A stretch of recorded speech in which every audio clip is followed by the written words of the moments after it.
one-on-one attention. That's great. Well, maybe we'll go ahead and get started. You know, I think that would be good. So I'm just gonna give a little bit of overview. So strategic grant proposal writing.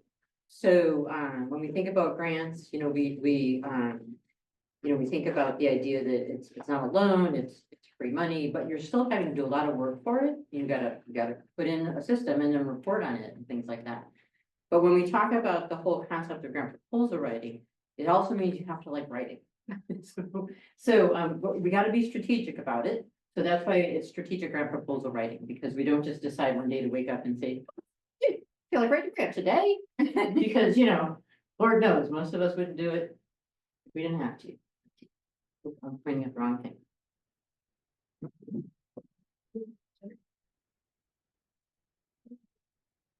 I'll try. You're doing it both ways. I'm doing both things. Did it maybe, I don't know enough Let me about see. that thing. Making sound. Here, let me. Does it need to reconnect maybe?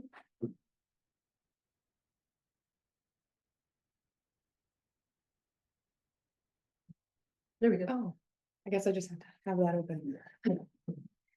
So I'm Lori Dinneen, and I'm here today representing Foraker. And the Foraker Group is an amazing resource. You heard downstairs that Mel was talking a little bit about it.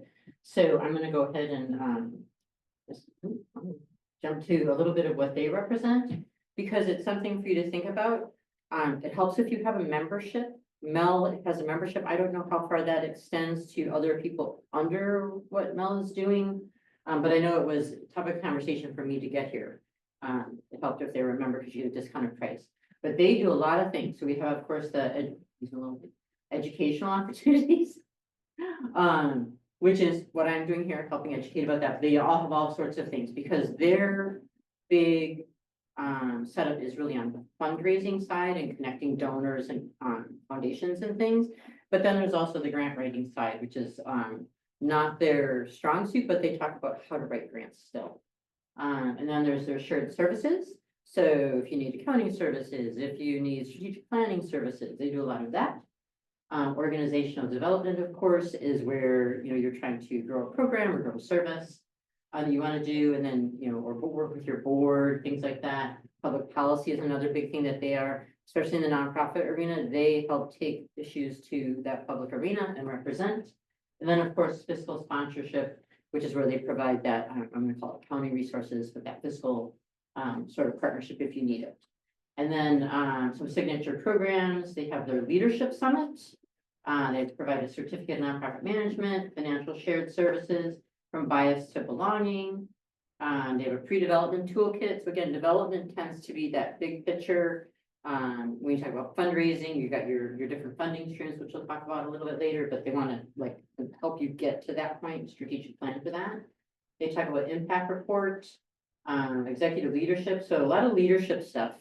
And that's kind of more community driven for nonprofits because a lot of us just kind of come up through the ranks and all of a sudden you find yourself supervising or leading or something. And so you can take their summits and it's really helpful to get a little bit of an understanding of the background there. Okay, I'm going to do this probably a couple times today. Yeah, okay. So here we are today, why we're here. Okay, so we talk about grants. Why grants? Who gets grants?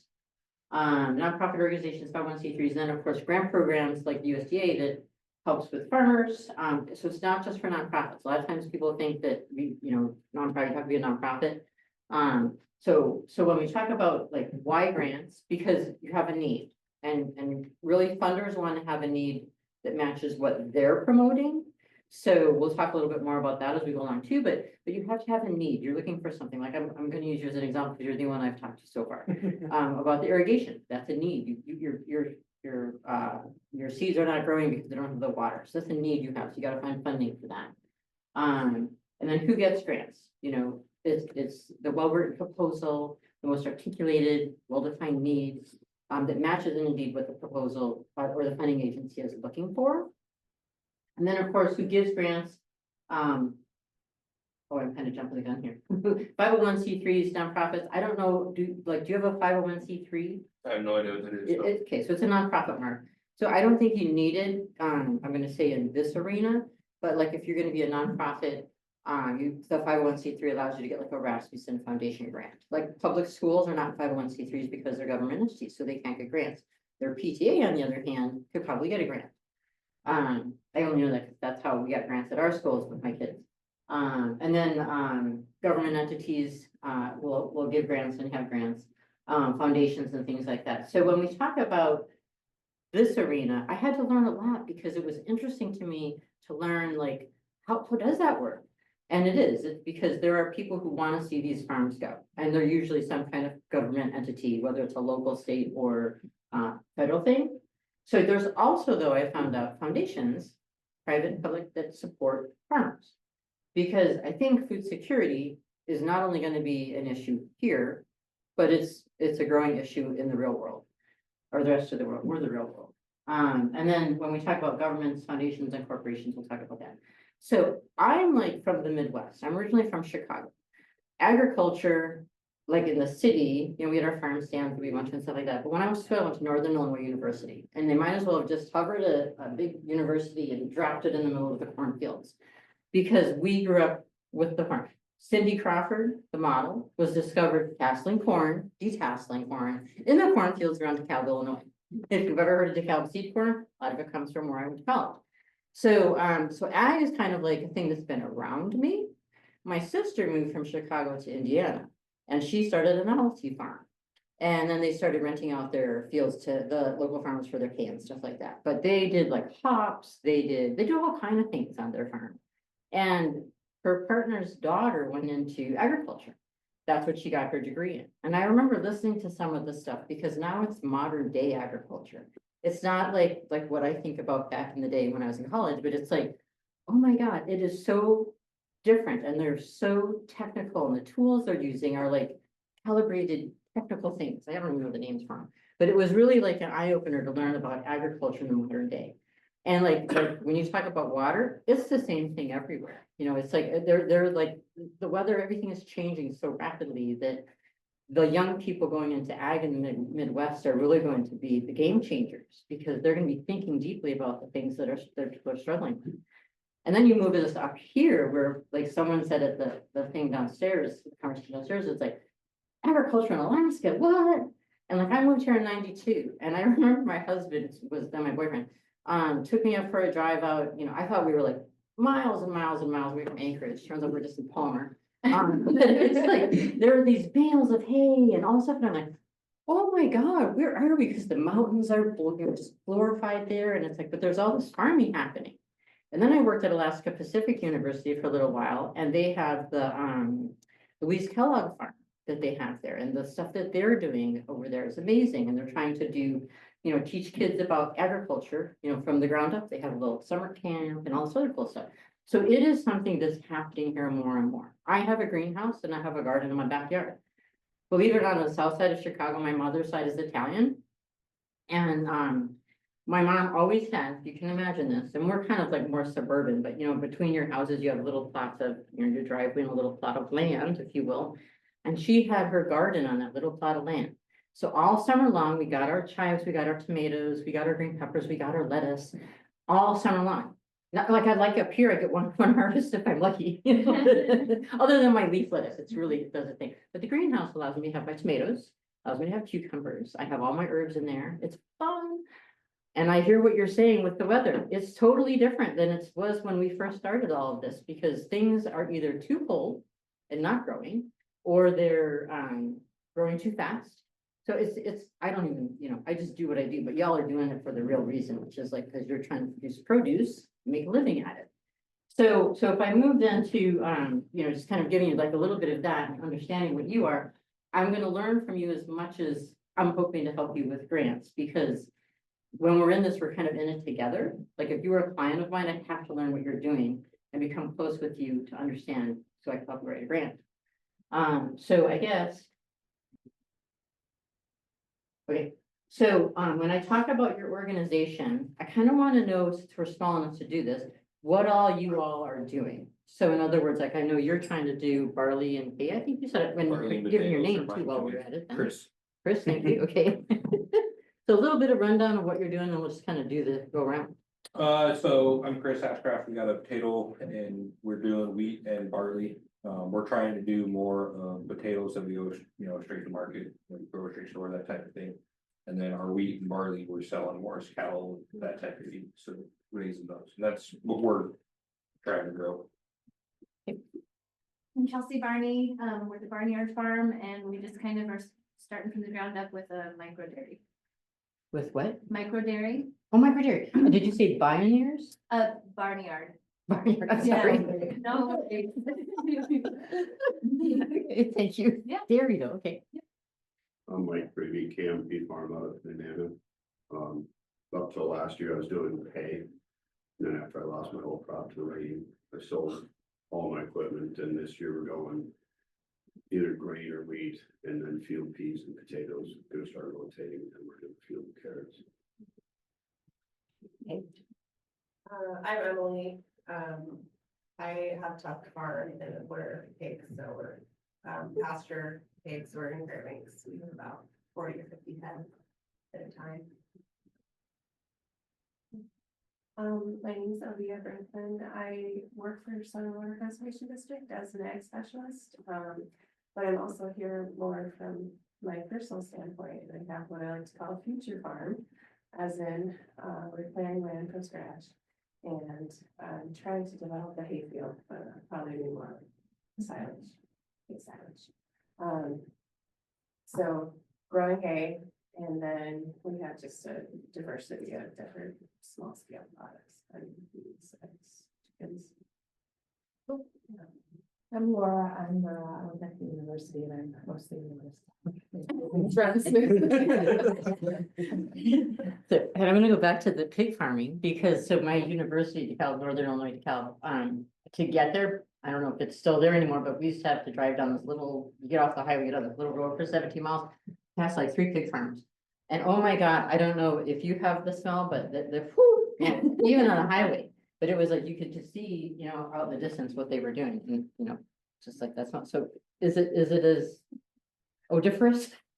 No, ours, so pig barns can be horrendous smelling, I'm sure, but ours live outdoor. They do have shelters, but they're all outdoors. They're all on pasture, and there's, manures being, is either sitting on the ground frozen or it's being composted back. Okay. So it smells, Well, that's like a farm, but our neighbors don't. So I don't think it's too bad. If you use yellow straw on pigs, it will also keep the smell down. Okay, I used to do pigs too, I know, so that's Yeah. I know that. Yeah. interesting, and like I said, it just, that's a small, I'll never forget, oh my gosh. So okay, so when we talk about, okay, have I been clicking this all along while I'm here? Sorry.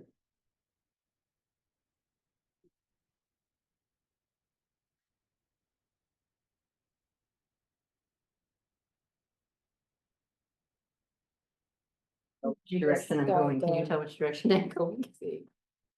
Can you Are stop you me back here? there? Perfect, yeah, thank you, okay. So, back to our organizations, and thank you for sharing. I will not click that button unless I have to. In fact, maybe I'll just put that on. So I think what is important to understand is like to know, first of all, your organization. We always talk about that because a lot of people want to get the grant, but they maybe don't have the capacity to do it. And so when we talk about it, you got to know your readiness. So, because that's what, when we talk about funding agencies, that's what they're gonna look for. Are you ready to take on a grant? You have the capacity, the financial, staffing or whatever. I know you guys are a little smaller than what some of this is speaking to, but the idea is still the same. You have to be able to show that you can handle and manage the funding. And then again, the need for the funding is the big thing because it's all part of your strategic planning. When we talk about programs, I use program a lot because that's what most of what I'm talking to people are, but when we talk about program, think about what you're doing, your business opportunity, if you will. But really what you're looking for is this, we call it a gap in service, but it's that need. You're identifying that need and you've got a strategy. It's part of your strategic plan to expand or to grow, to be a future farm, things like that. And then of course, is the grant the way you want to get your funding? I know in this world, there tends to be grants and loans you got to pay back. I think about that pandemic loan everybody took and everybody's trying to pay that back. Ooh, yeah. Same thing, I'm sure, for folks who are trying to make a living, try not to take out all those loans. And then, of course, what's the, I guess I could use the here, what's the fixed cost, to drive that for you guys? And then, you know, the solution-based that needs that funding. So in other words, you need to have that budget piece. That's what, when we talk about funders, that's what they're looking for. Is how clear is your picture, your need, and then how clear are you laying out your budget? You could also Going down. click here if that's better. if That's easier. That is, is it still going? Oh, they just went one. That's It did, yeah. okay. So when we talk about then the proposal development process, again, it's writing, so you have to like writing. Because when you look at a funding agency's, you know, the request for proposal or notice of funding opportunity, it's a lot. But again, this is sort of the sort of rundown is you have a needs assessment, which small scale, I need some irrigation. Small scale, I need, you know, I'm switching from hay to something else. So you need the things that come along with that. Then you want to, again, your organizational readiness, capacity, researching alternative approaches. So a lot of times you think this is the way to go, but you want to make sure you've done your research because that's again what the funding agency is looking for. So, well, why didn't you look at this? This is an opportunity, but you're doing this. Why are you doing this instead of that? So you always got to show that you've done your research, you've got the data to support it. And then you look for a funder that matches what you're doing. Because funding agencies want to support what also supports their mission. Because what they're doing is they're using your project to articulate to others the great things they're doing in the community or in the industry, things like that. So they want to fund things that match their mission as well. And then, of course, planning for the proposal writing. This assumes you have lots of people. I've often been a team of one. So I don't have anyone to assign components to except me, myself, and I. But that being said, you still have to have a timeline and all that. And the timeline is usually dictated by the deadline. Like I've seen some grants when I was poking around, and we'll look at them a little later, like one is due in April. So if it's due April 17th, you back up and say, okay, I need to have this and this and this, and you give yourself time. I always plan to submit a week ahead of time when I'm thinking about my timeline, which gives me that room to get extra letters of support or whatever material I might need. So I'm not like right up at the deadline. Am I always right up at the deadline? Most times, just the way it rolls. And then of course you're gathering your information. A lot of times, a lot of funding agencies will give you a checklist to include, make sure you've got everything. Maybe they have, you know, some forms you have to fill out. Is your narrative in there? Is your budget in there? Is a letter of support in there? They'll usually give you a checklist and you want to make sure you're checking all the boxes when you submit their proposal. Okay, so back in the day, when everything was by paper, wasn't electronic, we had to like have, you know, paper copies of everything and triplicates and all that and send them off. You know, we always kissed it goodbye, you know, send a little prayer. Now it's like, you know, if you don't have that timestamp, if it's due at midnight, 11:59 still gets you in, but 12:01 will not. It's so different with the timestamp. And the big thing here is that relationship with your funders. One of the things we say is it's like a dance. It's like courting, you know, because I want a grant, Laura. You're going to talk to me and we're going to talk about what we're doing. And if I'm not giving Laura what she needs, she's going to move on to the next one. My dance part is done. So you always want to have that relationship. And even with federal funders, you know, they're busy, but you still want to try and get in the door and get a little bit of a conversation started with them.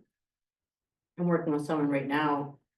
Senator Murkowski's congressionally directed funding is open, looking for projects. I don't know where that fits in here, but who knows where that's all going to land in the current administration anyway.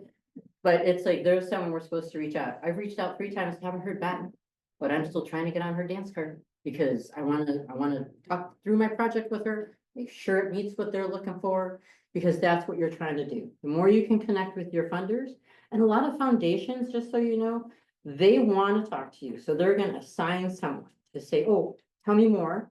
I don't have time right now. Let's connect next week, but they want to hear from you. And it might not be this month. I mean, this round of funding, they may help you rework it for the next round of funding.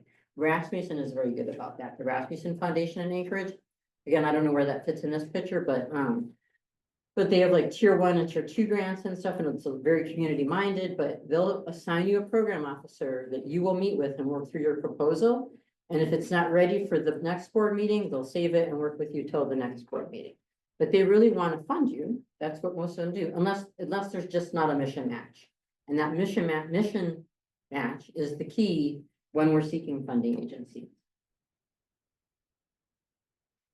So then your organizational capacity, I mean, you're gonna hear a lot of this kind of sound like it's duplicative, but it's kind of important. So again, know your organization and what your structures are. I feel like a lot of you are like one person shops too, maybe there's 2 or 3 that do it. But the key is again, strategic planning that it fits in with what you're trying to do with your, I'm gonna say your farms, for lack of a better expression.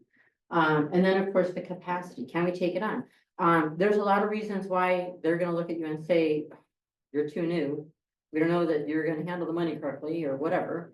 But they have a lot of reasons why they wanna see, track records and things. And like, I think you were saying that they were just saying it because it hasn't been done here. And it's like, can I just be the first? Please, let me be the first, And that's the kind of stuff you wanna show that, let me be the first, take a chance on me and see what happens. I know that there was a program in Anchorage, they closed all the community schools, and a friend of mine started this sort of side community schools thing. And Erasmus Foundation touted it, was the greatest thing ever, but they wouldn't fund it because they had no track record. They said, how am I supposed to have a track record if you won't fund it? So it's kind of like this, it's a dance. It's just a dance. Yes, ma'am.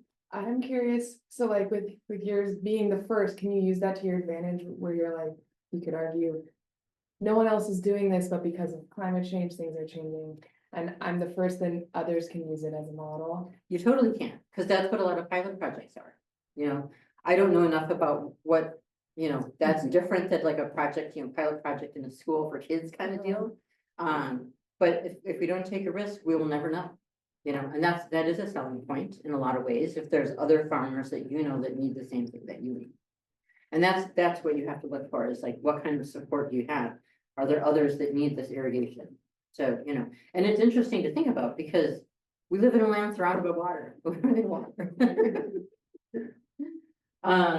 So, and then I was just gonna talk about some ways in which, and this is probably not applicable to you guys, but it's interesting to hear anyway about how when you talk about organizational capacity, I worked at the school district for a brief spell and did their grants and helped with their fundraising. There was a student nutrition center, this great idea, the State Department of Ag called the school, the district, and said, we want to do this kind of farmer's table thing for the school kids. And so we were going to pilot it in some elementary schools, I think it was Vanderbilt Farms, Access Potatoes, bring them in, and someone else had the carrot, and everyone's like, rah, rah, rah, rah. And so we're sitting down writing the grant, and I'm like, okay, so you're going to be the director, you're going to be the nutritionist or whatever. And they're like, I don't have time. And I'm like, okay, you're gonna do it. I'm like, not all the time. We realized nobody has time to take on the project. And again, it's something to think about because you got a lot, you're trying to do all this other stuff. Are you gonna be able to do the things that you're trying to get funding for and everything else you've already been doing? And then another one, this is a little bit of a different one, but the administration really wanted to do the 6-year commitment for a Garrett grant. And didn't tell the staff they were looking at this grant, kind of heading down a path to write it, which didn't involve my office, which was interesting. And then all of a sudden the staff got wind of it and it's like, we don't have time for this, and so you have organizational disconnect, where this one wants to do it and this one can't. So you got to kind of make sure that if you're going to do it and I'm going to call your staff, me, myself and I, if you all can take it on, again, it's that whole organizational capacity that funders are looking for. And that is super important. So you're going to hear me talk about that a lot. So then again, assessing our need. So I know you guys all have kind of what sounds like your need already. So you don't have to do much of a needs assessment, but a lot of times people talk about that in terms of, well, this is what I think I want to do, but maybe after you research that, there's a step before that you have to do, or a step, over to the side kind of thing, or you need a partner to do it. So some examples that we always talk about, it's strategic. Alaska Humanities Forum, when I worked there, we had a couple of exchange programs. And then we realized that there was one thing that was missing is kids from rural Alaska coming in, doing all these things, but they weren't being successful at college. So we created the Take Wing Alaska. It was a cross-cultural immersion, still within the Humanities Forum mission of cultural, because it was teaching kids immersion experiences in urban centers and then in urban campuses or job force so that they could make that cross-cultural transition from their home communities then to these urban centers for one, and then to these campus life and other things, which are a little bit different than where they are. And then same thing, APU Education Department was pivoting its education program because there was this, I can't remember what it was in 2005, but there was this whole new wave of I'm going to call it holistic teaching. So they brought in, they were grant and brought in consultants to help train their staff how to teach them up and coming teachers this new way. And then cooking the tribal council, where I got my feet wet, grant writing and everything when I moved up here in the nineties. Had an education department that had 2 programs. Johnston O'Malley is always funded, and then they had some kind of other work program. And they wanted to get into education, help tutoring and all that, so they were strategically planning and building.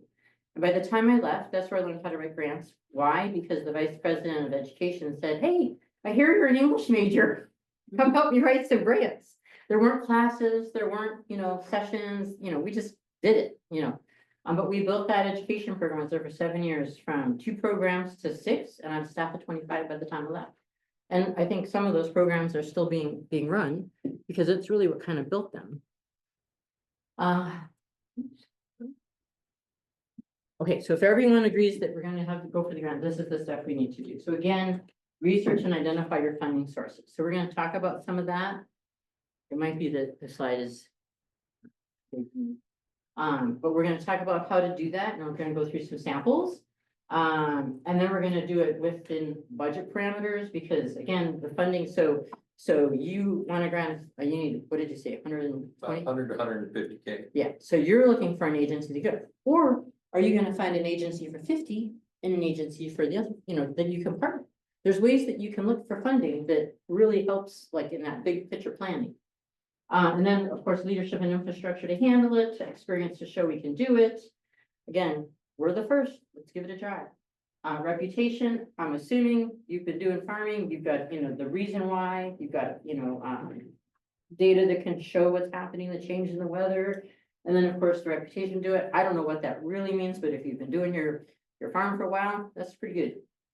And then, of course, partners. Sometimes partners help. If you find 2 or 3 other people that are looking for the same thing that you're looking for, and you can show that there's this need, not just for you, but for others, and you bring in partnerships, that makes a difference too. Or you bring in a partner because you're gonna do this leg of it, and they're gonna do this leg of it. Together, it makes one whole thing. Partnerships are sometimes what people are looking for, funders are looking for. Oh, okay. So the best reason to approach private funders, this might be useful for some of you, because this is more capital. They want to buy things, build things, fix things, but they don't want to run things. They don't want no programming kind of stuff. So it's like innovative programs. This is where I'm thinking, like, I'm the first. Experimentation, research, things like that. Demonstrations of something new, capital construction purchases, grow your internal capacity. So that's where it's like, like Murdoch Foundation, Rasmussen, a lot of those used to fund programs, and a lot of times they're moving into things more, because running programs, then you have all those reports and all the things that have, if you buy a thing, help someone get a thing done, it's a lot easier on their end too. And it really sometimes helps a lot more than these programs do. And then startup significant expansion, stuff like that. So competitive grants are really more like contracts, and that's where you start, you got a thing you're supposed to do, you enter that contract, you finish it. You still probably have to give a report of some kind or another, but it's like a contract. And that's where this little circle, it's relationship building. Remember, we talked about that? You're doing your research, building your relationship, putting in your requests, and then your recognition and reporting. And it's kind of that cycle. Once you're in, you're kind of in, which is a good thing too. Like if they, like that was the cool thing with the Department of Agriculture calling the school district, is they're like, we got this money. You want a farm to table program, let's get it done. Sadly, we couldn't get it done. But it's really cool when people call you because they have something they want to get done and they know you can do it. Our time is coming. So for proposals, for foundations, when you talk about a grant proposal, you're really looking at, again, building that relationship, knowing their guidelines, because again, they have very specific things they're looking for, and you got to meet that. And then, of course, your proof of community commitment, your proof of your organization's commitment. If you have a board, which I don't think that applies here, you have to have 100% board giving before a lot of foundations will give to you, but that's, again, I don't think that works for here.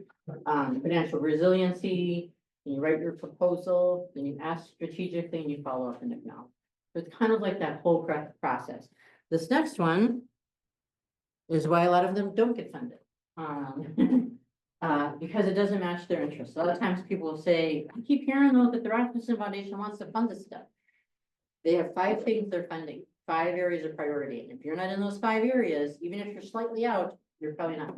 They want, again, they want to be able to show the community you're on with them. you're partnering with them. And so you have to match their areas of interest. And a lot of that, I feel like that wave is changing. Like for the last 10 years, things that were normal and education and things like that, they're moving into different things because the world is changing. Needs are changing. So within agriculture, I feel like there's gonna be some shifts too, because we've got weather dynamics, we've got, I mean, everything that comes with it, whether it's drought, fire stuff. There's things that are changing that are gonna have to, foundations and funders are gonna have to make their needs change too. I bet they're already changing. And then again, you might not have sufficient evidence that there is a need for the project. It might just be, they might say, well, you haven't really checked your data's 10 years old, you gotta get the current stuff, make sure that you're showing that you're on today, you're working on today. And a lot of times they'll say you can't have any data that's, older than 3 to 5 years. And then of course you wanna show that your methods are, if your methods are not sound, if, they don't see how you're gonna do that. I'm gonna use your well method again. If they don't see that you can actually take that on because what you've shown is not really feasible, then that would be another thing we have unsound methods that they're using. Of course, competence of the applicant is questionable. That could be like, if you've had other grants and they don't pay back, it could be, just the whole writing, which because there's so much money coming into the state right now for infrastructure and everything, everybody under the sun's trying to get grants. So I was just working with, if you're familiar with the Alaska Municipal League, I helped them with some grant writing workshops and stuff too. And so I was just listening to a group that had a EPA grant, and they were repurposing it. And I looked at the EPA grant and I'm like, well, the reviewer comment said that your data was off, your greenhouse gas emission, all the stuff that I was like, is anyone reading this? Because if you don't solve that, you're not gonna get your next grant. Because that's the whole thing that matters is, you have to have you have to have a sound proposal. I know that sounds crazy, but it's so meticulous. Sometimes I say to myself, why do I do this? It's crazy. And then of course your budget, unclear and appropriate. They want to make sure that you've done your research, the cost and everything is lined up properly, and that you've got everything that matters and it's very clear to them. A lot of times you do a budget and then a justification, which is your narrative, so you can talk through it. Or if you need widgets and you've got, I need 5 at 12 cents equals this, you got to put it all out there. You can't just say, I need $2,000 for widgets. Because they want to know how many, how much, did you look for other ones? Did you price the lowest cost ones? And then we got to factor in prices are going to go up. So contingency. So those are reasons why you don't get funded a lot of times. Okay, so this is our different funding agencies. And so I made some copies. So we'll just jump back real quick. The reference here, Susan Fowler here. I can't remember if I told you guys, I teach the grant writing class at APU, Alaska Pacific University. And this is the textbook that we use. This is citing from, this is Foraker's slide, but from 2003. She's actually up to like her 6th edition now, but she is the textbook is amazing. It's called Getting Funded. It's very accessible. It totally lays it all out step by step. It's not very long. So I just took a few copies from here. There's a bunch of funding agencies that are available. And the difference is between private and public funding. So it's 2 pages. It's taken from that textbook as well. I thought I had handwritten it on there, but I must have copied it without the handwritten part on there. But I just want to kind of point out a few things, kind of similar to here. Go back. That's right. Okay. When we talk about public funding agencies, there's federal, state, local, city, county, blah, blah. So we talked about foundations before. This is the public. So, like Department of Agriculture and those kind of ones. But this gives you reasons to go for private and reasons to go for public. And then kind of just some differences between them. So if we talk about the comparisons, when we talk about, advantages, for example, public money tends to be larger, multi-year, things like that. Private, you might get some big ones, but you might get some small ones. Sometimes it's like the 25,000 is all you need, but sometimes you need more like 120. So you could maybe look at both private and public.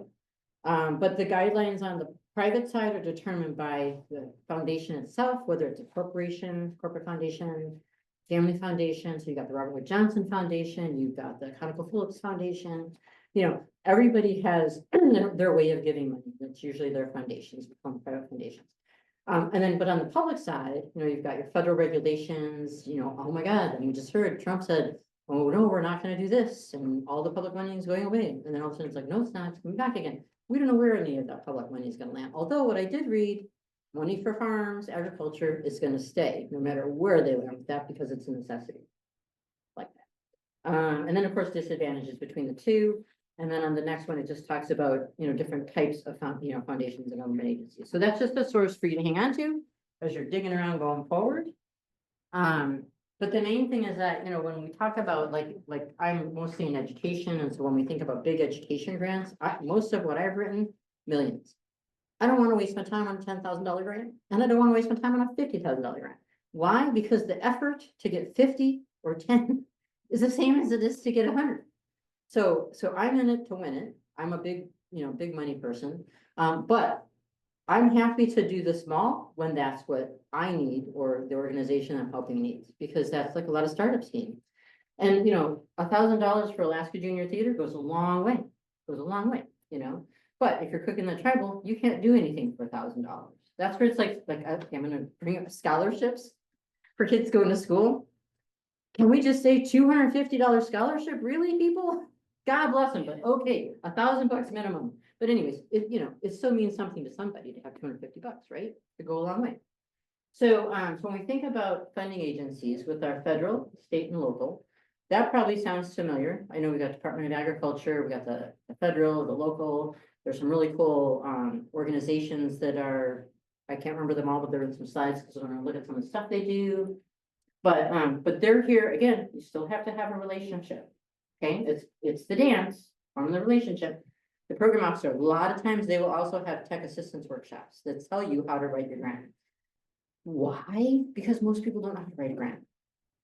They don't have a class, they don't have a session. They're just know they need the money and they're gonna try and write one. So they'll provide technical assistance and they will walk you through, they'll practically tell you how to write your answer in there. The RFPs that come out now from a lot of the federal agencies literally will give you, talk about this, talk about that, talk about this, because they want you to be successful. They have money to give away. The last thing they want is to not give that money away. And if they give you money and you don't do what you're supposed to do, the last thing they want is that money back. It's kind of like in this day and age, when you get something in the mail, like Amazon ships you something, like I got an empty envelope. I'm like, what happened here? They're very happy to send me my thing the next day without any questions being asked. Another time I ordered Crocs. They didn't come. Finally, they sent me a duplicate, a new pair, but then the other pair finally came. They didn't want the other pair back. They said, oh, give it away. Okay, yeah. But funny, they don't want it back because then they have to do all the paperwork on the other end to get it back into the system. They don't want it back. They want you to do what you said you're gonna do. And that's the key, is do what you said you're gonna do. If for some reason you're headed out a path and you're, okay, at APU, we had this teacher, we're trying to get paraprofessionals in rural Alaska to get matriculated into a bachelor so they could become the certified teachers. Well, if you're familiar with rural Alaska, which most of you probably are, your parapro is also a mother or, running the store, she's got 6 different hats on. So the last thing she can do is be a full-time college student to go through a program in 3 to 4 years, which the grant said they were going to do. So we had to rewrite or an objective to say we're going to get them through a 2-year program in the 3 years of the grant, and you have to get that approved. They're okay if you got to change something. You just got to tell them what you're going to change. Because what they don't want to see is then when you do your report, that your budget went all sideways. They want to know that, especially if you're messing with, well, probably not so much personnel for you guys, but when you're messing with the categories that they think you might be trying to supplant or something with the funding. So again, it's that relationship piece. Hey, Laura, oh, God, I love our grant, but we're having a problem. And then you're going to help me walk through how to fix it and say, okay, cool. Now just send me this and we'll get it approved and blah, blah, blah. So it's just keeping everybody communication. It's like everything we know. If we communicate, it all ends up better in the long run. Okay. So when we talk about the need, identifying that need, the need is really what's going to drive the whole proposal process. So articulating the concept of what your need is or your program. So it's going to tell you which funders to approach. It's going to tell you what kind of grant you're going to go for. It's going to tell you what activities are going to be done and the solution is going to come forward. Because again, without the need, why would I fund you? You have to show me you have a need. And it's gonna help show me what partners I might want to enlist, because again, when you start talking to your funder, they're gonna say, oh my God, John is doing the same thing you're doing. Have you talked to John yet? The two of you could do things together. And then it's the scale of work you hope to accomplish. Because ideally, if you're, too big or too small, that's what they're gonna help you also figure out. And then this is what you wanna figure out, the scale of your work. And then we were talking about with the irrigation thing, if we can make that one work, then it can work for other people too. So that's kind of the cool thing. And then, of course, what outcomes you hope to achieve and then how you're gonna measure your success, because it's easy to measure success. I got water in, my plants are growing, things like that. There might be some other things that might be a little harder to measure. We're gonna talk about what you guys are working on so that we can kind of talk through some of this stuff. That's what I'm trying to get to. More defining of the need. Okay. And so a lot of this, because your needs are a little different, it's just articulating it, getting your target groups, so fleshing out the lends itself discovery type of potential funders. That's where I can't stress that enough, is when you know what your need is, it helps you find your funder. And again, researching similar work being done, long-term impacts. I'm gonna kind of skip over this one because. Okay, program evaluation and planning. So a lot of funders, it depends on your evaluation. So, can you show you did it? What measures are you going to put in place to do it?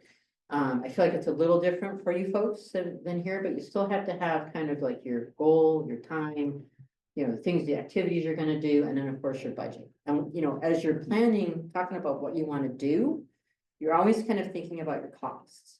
So, I want to remind me what your program is, what you're trying to.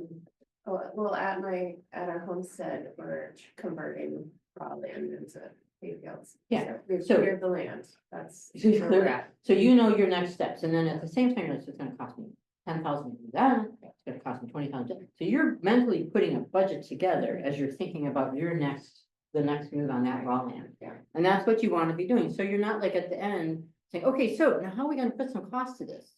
You're thinking about it as you're planning, because that's what's gonna get you where you need to get, and without having to backtrack and rethink it all again. So it's just a way to kind of think of it in the big picture. And we always talk about, go big and scale back, because that's easier to do than saying, oh, we've got this little team, but they want a minimum of 50,000, we only need 10. Oh, now we gotta find another funder. So you always want to look at those two to make sure that, they have minimums and maximums that you can apply for, that you can hit that, because they're not gonna waste their time if you're not gonna be within their window. I have a question. Yep. So. Are funding agencies looking to kind of fund new ideas and novel ideas? Or basic operations? Is there a trend, or does it really just depend on what you're applying to? Yeah. Is there money available for anything that you want to do? Or? I feel like some of the stuff I've dug through is looking for stuff that's different.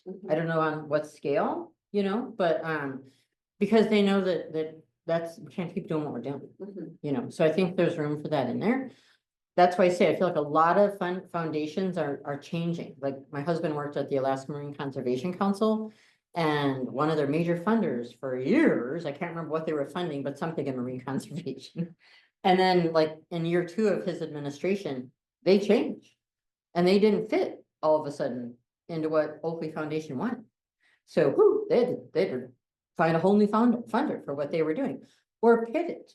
If you can pivot within your mission, that's great. But if you can't, if you're going to do mission creep or step outside your mission, that's where it gets hard. If funding agencies are pivoting, because you have to either be able to pivot and stay on mission. Like when the Alaska Humanities Farm moved into that Takeaway Alaska project, and it was more education, keeping kids in high school to get them to graduate to come to post-secondary education, felt it was a little outside of the mission of the Humanities Farm, but we based it all on that cultural immersion and cross-cultural and all that stuff. We had to hire teachers, and we had to hire counselors, and we had to have family advocates to keep the kids in school, which really isn't our strong suit, wasn't the Humanities Farm strong suit. So you got to keep within that. So that's where I think, there's movement out there, organizations are pivoting. And I feel like when we look at some of the things, I just dug up a whole bunch of different things in the ag region, you know, that field. That I feel like people were looking for something different, or they're willing to look at things differently. So, so then this part here is when we talk about the case for support. What's your project description? And I'm gonna pass those around, because I was gonna have us do a little bit of brainstorming here, so we got, can have some juice for talking. And then why you, why now, why them, and then what difference will it make? And so let's take again. Project description, we wanna, you know, start a, is it called a novelty farm? What do they call a small farm? Microfarm. Micro farm, okay, cool, let's go with that. Why you? Well, because whatever reason, why you? You got the land, you got this, you've got support. Why not? What is the climate now that's making us do these things? And then why them? Why this funding agency? So somewhere in there, you've got a match with them. Remember, we talked about finding an agency that suits your need. And then what difference is it going to make? And food security, as we know, is big here. So I want to take a few minutes. Some of this will be a little bit different because again, it's not necessarily geared towards small farms and things, but it's trying to get you to think about why you. What are we looking for here? So if we talk about state the need, you're trying to fund that you know, what's the need you have? If you have statistics or things like why should they fund you? Well, because food security. Okay, but what does that have to do with anything? Well, there's not enough carrots in Fairbanks, so I don't know, but you know what I mean? So they're looking for why, that why. And then of course, groups who have been affected. Well, who is your farm gonna serve? And they don't want to hear you. They want to hear, what are you hoping to help? And then you're gonna calculate the difference, the cost of the direct cost with the problem with your solution. So this is where we're getting into kind of budgety stuff. You don't have to fill all that out, but this is stuff you're gonna want to be thinking about. So some of this, because I want to talk about what you all are looking at. Well, because then we can look at some of these grants then, and then you're gonna identify secondary impacts. How is the community affected? The more farmers markets and things we got going on, the more farm to table kind of stuff we can produce. Identify causes of the problem or need, natural phenomena, we got weather and all kind of other stuff going on. What will happen if nothing is done about the problem? Meaning like if we just say, yeah, we're gonna not have any farming in Alaska, what happened? And then of course, explain why your organization is gonna address the problem or your farm or whatever. What does that look like for you? So I wanted us to just kind of think about some of that. So we're gonna do a little bit of activity as we get a little farther along, looking at some grants and talking together. So let's take, so we do go till noon, right? Did I Yeah. see that? Double check again. Right?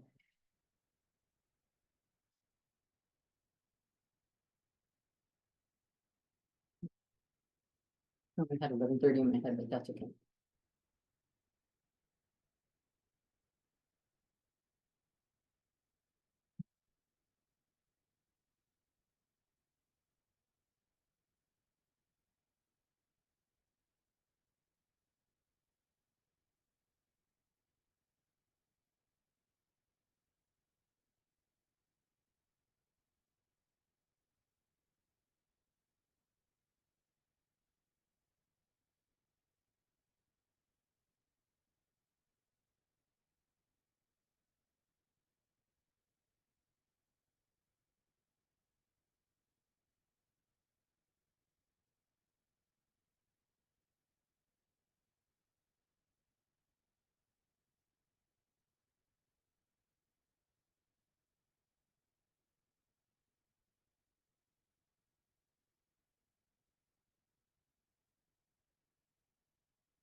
Someone's talking about a grant later today.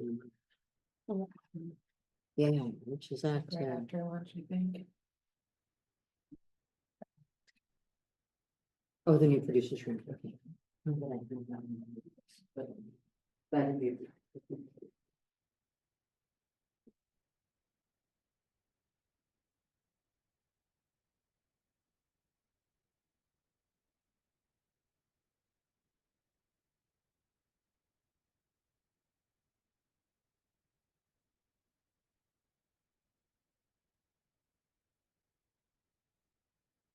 Another minute, maybe?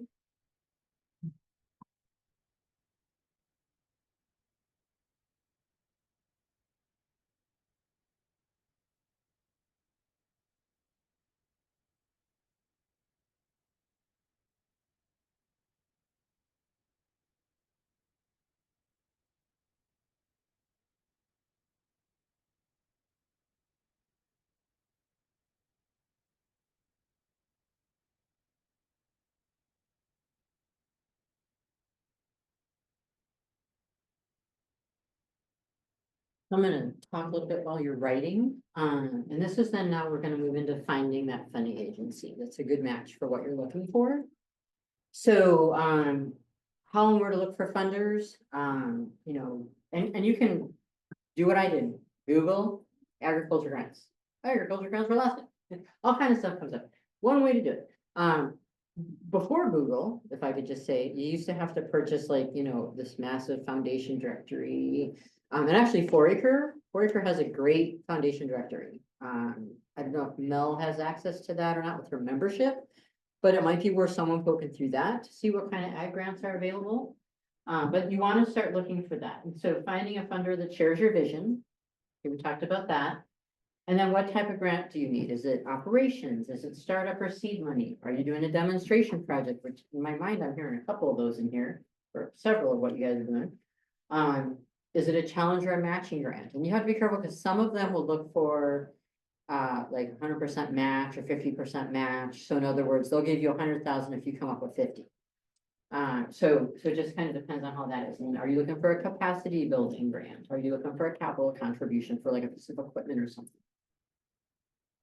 And then where might you find some of those? Of course, you want to look locally, ask your constituents, your vendors, your volunteers. Previous funders, if you've already had, you know, grants before, of course, vendors are good for giving out grants. I don't know what level y'all are working with vendors, but that's where you might get into like, I'm gonna call it like a corporation grant kind of thing. Because they want to help you again. If you're unsuccessful, you're not buying their stuff, right? So they want to help the people.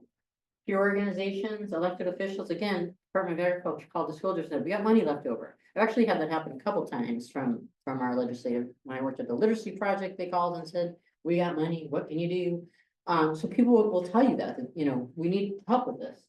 But that's where it's like, you need to network and get your relationships going. And of course, then there's online resources and directories and stuff. Also, I'd like to, like, if you go to, I'm gonna say Ag West, and you see different projects that they've funded.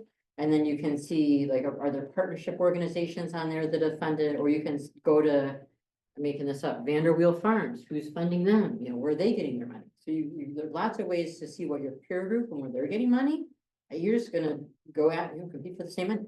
And there's cycles, you know, 1 to 2, 3 year cycles. So it's not like direct competition, but even if it was, you need it too, right? But they'll tell you, so like in the big picture world, because like I'm gonna say federal and state, so you have appropriation cycles and stuff. So 1 year there might be, you know, 3 million, then they give away 2 million. So the next year there's 1, but as grants are ending, money is going back in.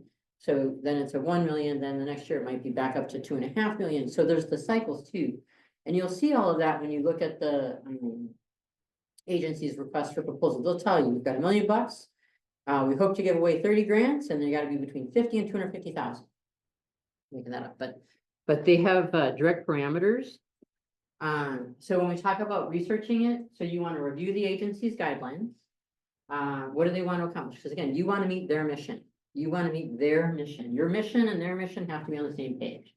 You want to look at their priorities. A lot of times they'll say, we're going to fund beet farms, but we're looking for a research component and an education component as our priorities. So if you don't have either of those, don't apply for that grant.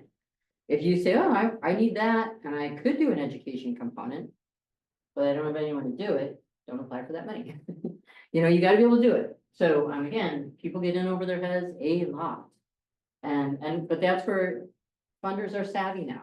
They're gonna say, you know, Laura, can you really take that on? And you're a staff of 2, and this would be a 3rd. Like, I got consultant built into my budget. Good to go, you know, kind of stuff. And then, of course, you can look at their annual reports, your funding agency annual reports to see where their money's going. Who they're funding, and then you can look at their websites. Of course, you always want to be looking at their websites because all the information is there. They're going to tell you their priority programs, You know, and a lot of times it's 2 or 3 that you gotta fit in, and then if you're not in there, move to the next one. Conversations with funders, of course. Ideally, you are looking for a common ground, that's that matching your mission. And then, of course, the connection, shared mission, et cetera, and then money is about relationship. And building your budget. It's probably the hardest thing to do because, again, you have to justify everything. So this is built on a bigger federal scale, but most of the time they're looking for the same thing. You know, you still have to have your budget categories. Who's gonna do it? How much it's gonna cost them to do it? What's the supply cost? Are you contracting anybody? Is anyone got to travel? So I feel like in Alaska, travel is a big one, but it might not be in this arena. Do you need equipment? Equipment now is, I think, anything over 5,000, and whereas computers and everything used to be equipment, it's now a supply. It's weird. And then, of course, I don't think you guys have to worry about indirect rates, because that's more of a bigger nonprofit that have to do with that. Credentials. So if you're gonna submit a grant on, who was I just looking at? One of the grants through Department of Agriculture, USDA, you have to have a grants.gov login. So I just, you know, kind of ran through it to see what that looked like these days. They do ask you for a lot, and it's very security based. I say to myself, who's cracking into that system and for what? But apparently people do, because, you know, you got to have your social security number just to apply. And I just to apply. Social security number, your driver's license, and then multi-factor authentication and all that stuff. Because I guess somehow people are interested in what goes on in there. SAM.gov, you have to be registered with SAM.gov. I can't remember what SAM stands for. They're all interrelated. So once you start down the path for federal money, you'll kind of see that. And then, of course, that's that e-authorization that grants.gov, login.gov is going to use for the USDA in particular. That's the one I walked through because it will require that. So that's stuff to think about as you're looking at that, you know, the federal money. So looking at pass up the page.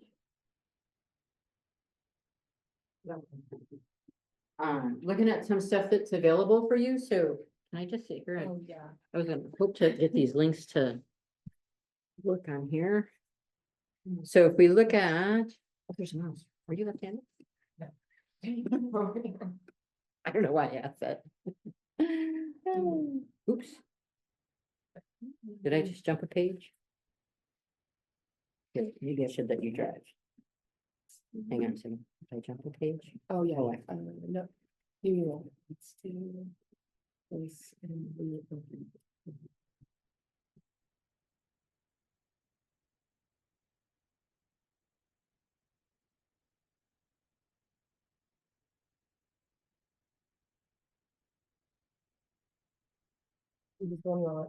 Yeah, I was just gonna kind of open them all to show everybody. Have you, any of you looked for grants yet or looked around on any of these sites? Who said, mhm? Some of you, everyone? Okay, so this may not look, I think you're just gonna, I'm gonna just quick copy paste them all, open them all up, and then you can. that's okay. We can do one at a time because we might not need Okay. to do them all. Got to.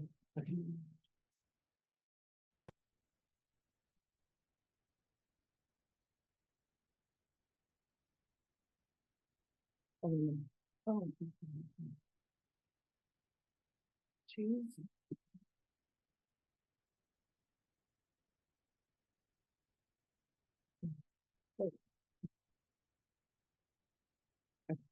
Yeah, so I was just gonna kind of look at some things and then, okay, so when we talk about grants, there's the pre-award phase, which kind of what we're into now is writing it and all that stuff, and then it's a competition.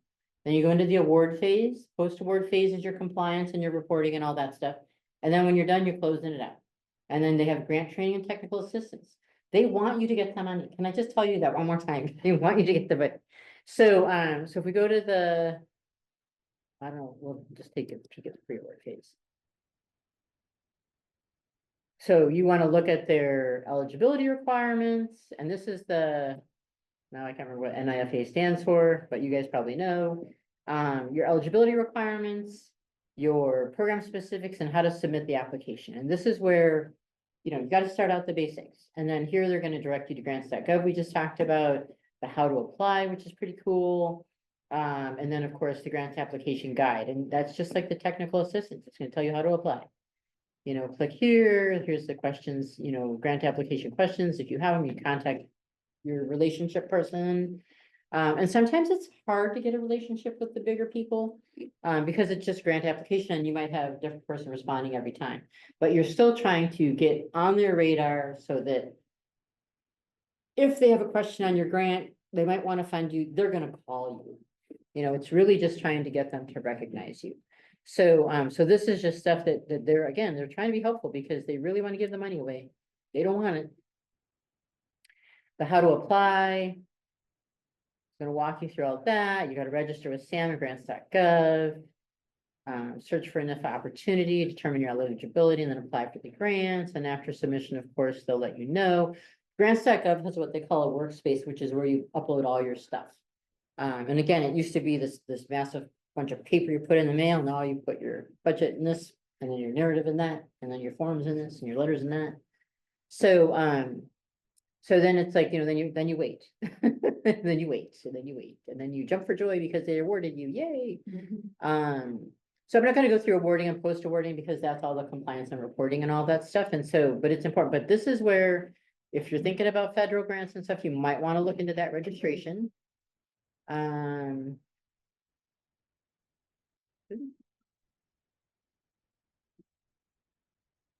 me pull this up.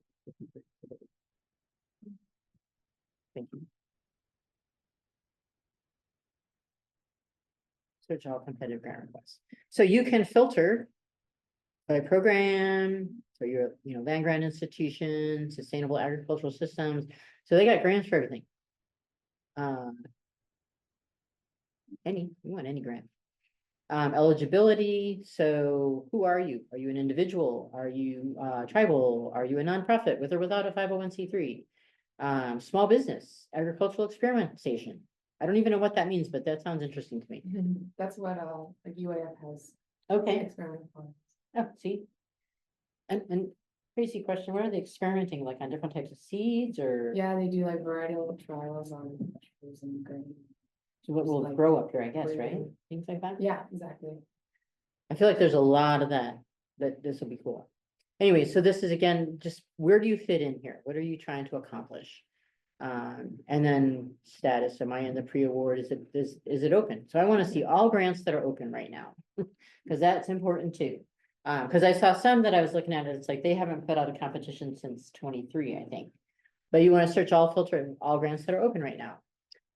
But it's also interesting to just sort of see what's out there. And so these are 24 grants. You can see that they, you know that if they open in September of 24, they're gonna open in September of 25. There's a cycle. They're all on a cycle. So, so you can do that. So it's just, you guys it's digging around. And when do you have time to do that? It might be between 11:30 and midnight, right? If you're busy all day. I just, I feel your pain. So that is the National Institute of Food and Agriculture, NIFA, that's what that stands for. Oops, okay, so I'm gonna go to the other one. Yeah. Oh, is that the page not found one? Yeah. Oh, that was NIFA though, still.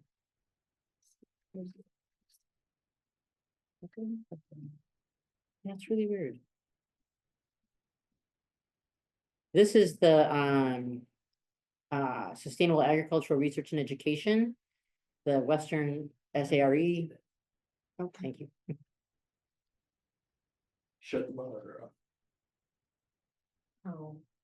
Oh. Okay, so where did you get the mirror thing to show it? No, that changed.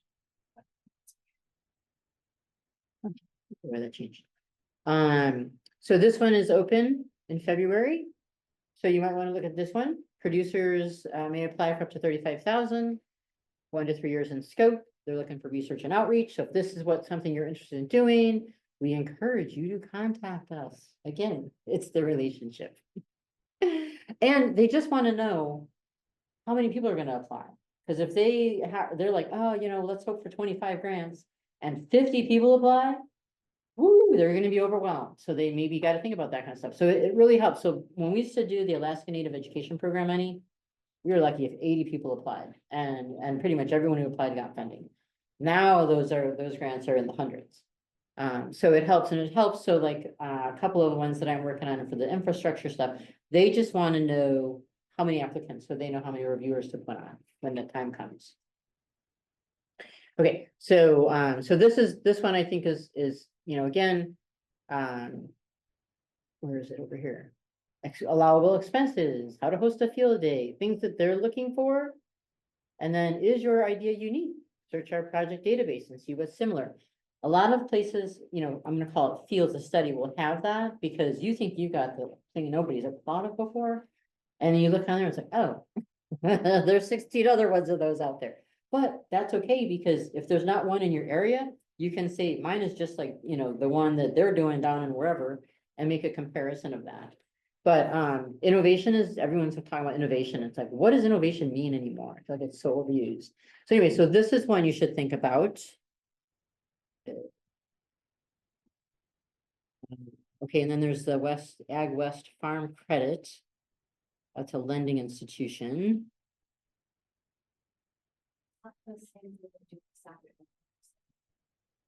Say that one more time. Was that the same thing they're doing this afternoon? Oh, this is the one? Yeah, Okay. Abby Lutmer is gonna Okay, present on. so I will not go Yeah. into that one then. So the state of the Department of Natural Resources, micro grants for food security.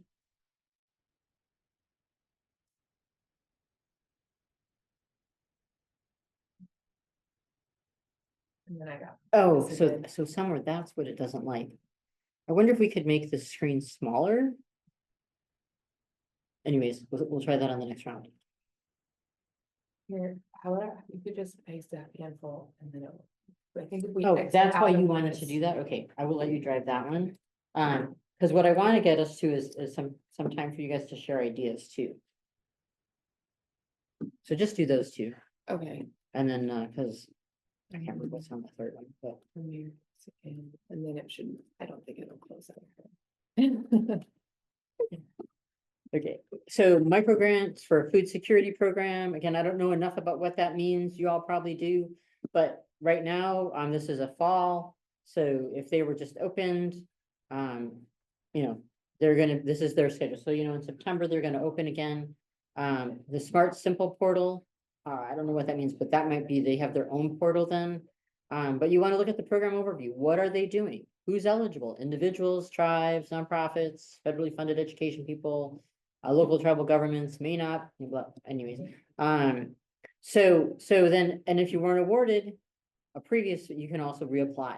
So that's what we call repurposing a proposal. So if you use a proposal and it doesn't get funded, you can repurpose it. They'll tell you what they didn't like. Like I was telling you about the EPA one where they said your data was off. And then this is driving me crazy in Alaska is, we were trying to get, I don't think the organization was trying to get, funding to upgrade. So take a village of 200 homes.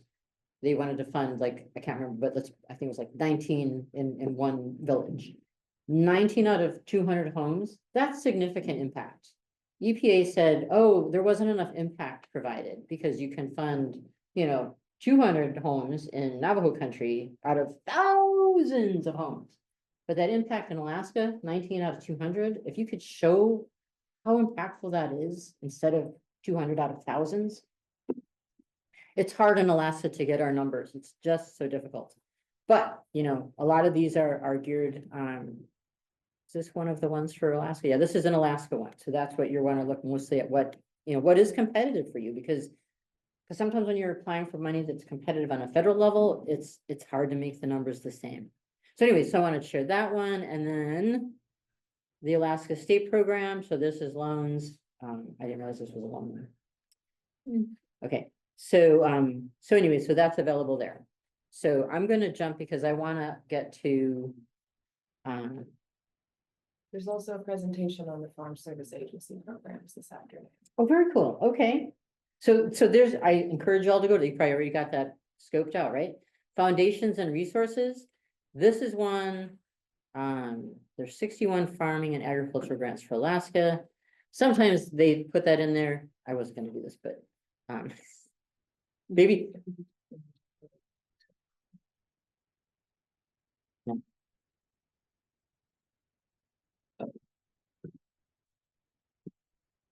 But I think it's well worth looking into. Um.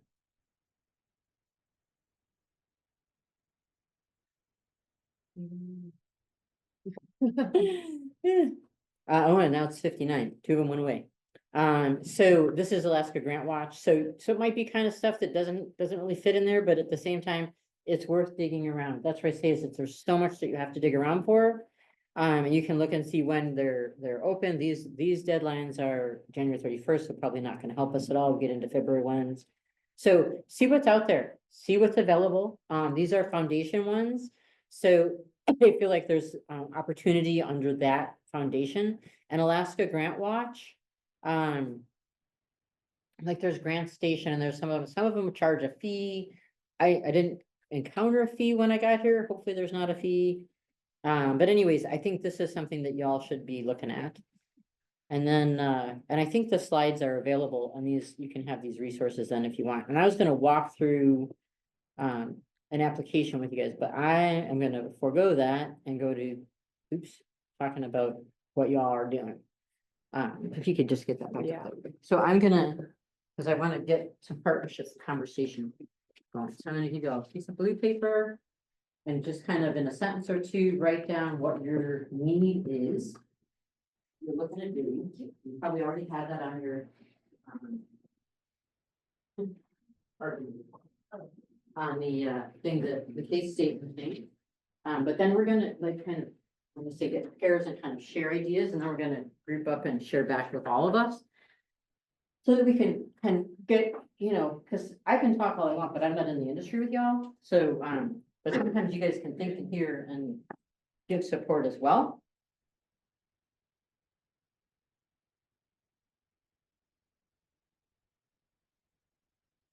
And we are a group of 5. Okay.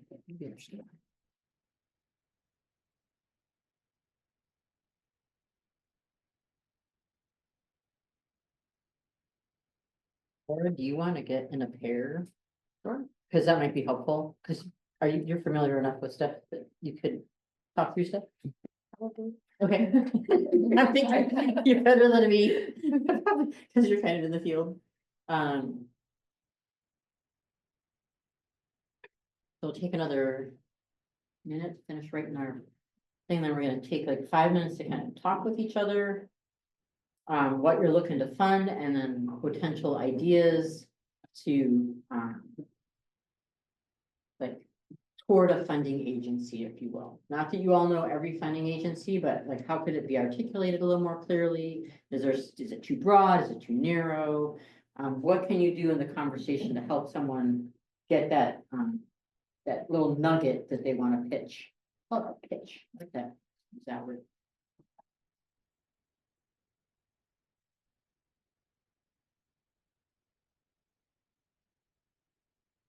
Everyone got a little something down. So we'll go ahead and I'm gonna have, if you don't mind pairing up here and you two, and then across the table, you might wanna, so you're not like yelling across the table, but whatever works for you. And again, it's just kind of like, I'll give you 2 minutes to kind of talk on one side, and then the other side. Actually, let's do 3, so get to 6 minutes. And then we'll kind of share out with the group. Oh, okay, We're in the same field, maybe we should. that's a great idea.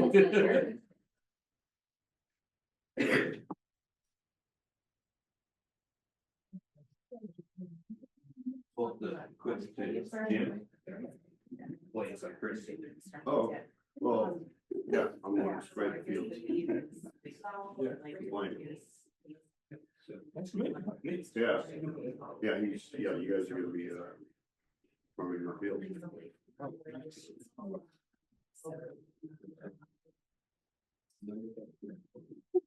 Yeah, we're trying to figure out how to get the grass all under, and then once we get it under.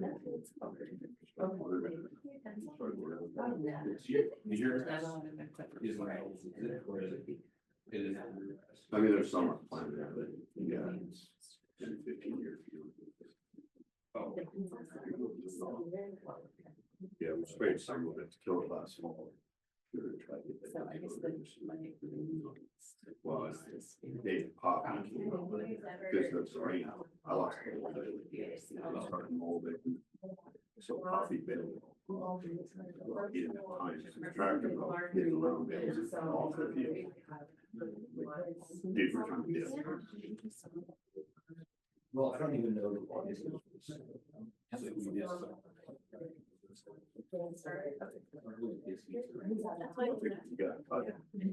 Because we've tried to pop like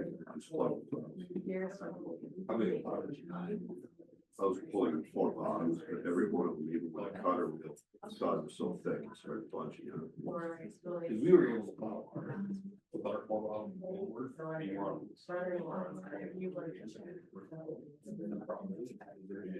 It wasn't. Like to tell yourself. Yeah, we're talking the same language. Yeah. Yeah. Yeah.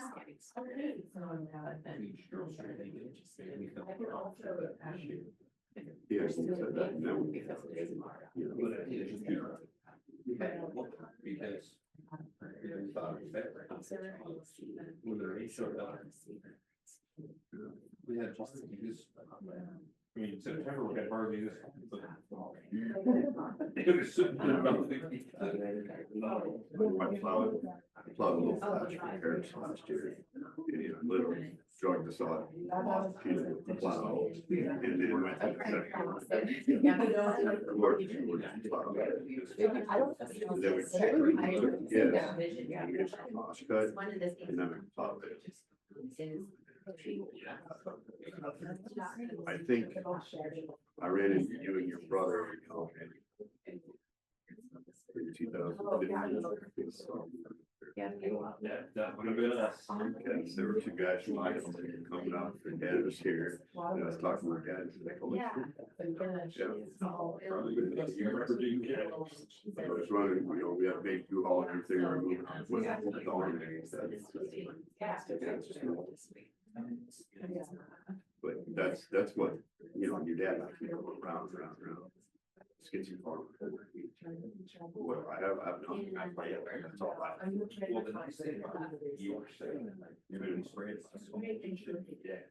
Yeah, I'm just enjoying it. So we can still spray the spring.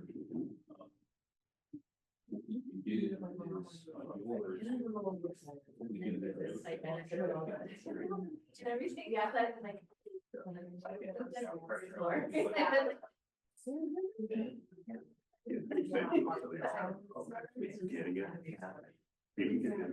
Well, the problem is. We did ours.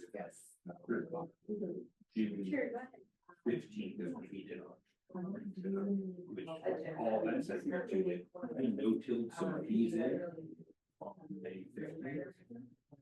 And they were all growing and stuff, until we went spray around them all, because the ants were. Right now. Because that's what you decided to do. So I think we get in that early, but that was, when we get in that early. Because your saw's gonna keep the tractor. Yeah, I think that I'm really right now. Well, unfortunately, grass is growing, it's this fall. Is it warm up enough that it's growing? No, last fall after we cut, it stayed warm enough, it's growing.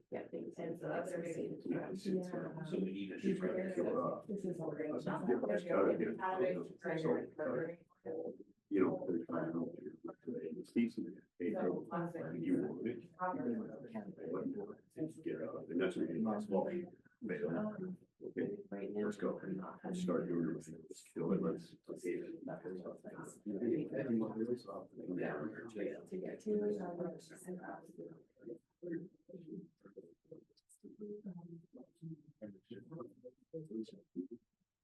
Anything? So one of the things. That's all. One day. We think 3 days. Yeah. So if we miss 1 week because we're not prepared. in the spring. That's 3 weeks of time. Whether it's growing in my feet home, but that has to do with our growing season. Your babies are so long in June and July, and we're doing it for 1 week. Because. Termination or whatever.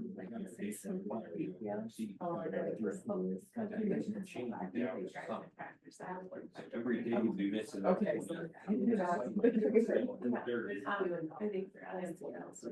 And so. That's what we're trying to push, that's not what we push for. Yeah. I mean, that's brilliant. I've got a couple areas that really aren't that good. Even if we just find someone.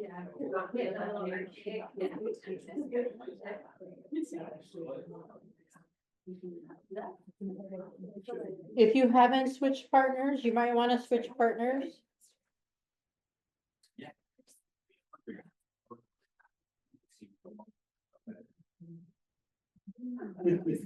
I could clear them, shoot all acres. You know, it's every theory and everything, electrical, probably 300. So what we were looking at is because of how much tree phases in our farm, we only need electrical for one city. It's $1,500 an extra battery. The equipment is good.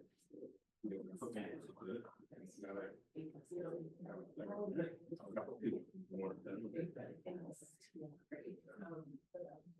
and if I need it, all the harvest or all, Right. $300 a day. It'll take 30 years. We're talking about 20. Just see if we can flow it, you know, see if we can-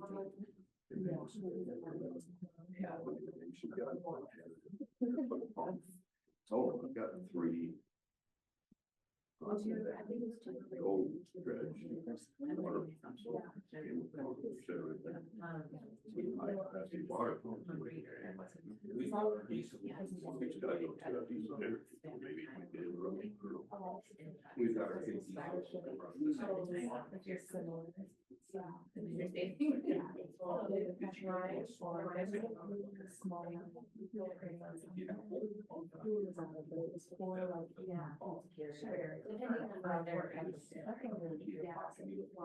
It's in my car.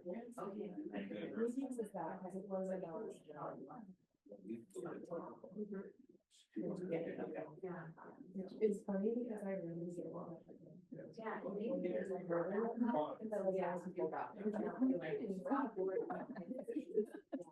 I can't.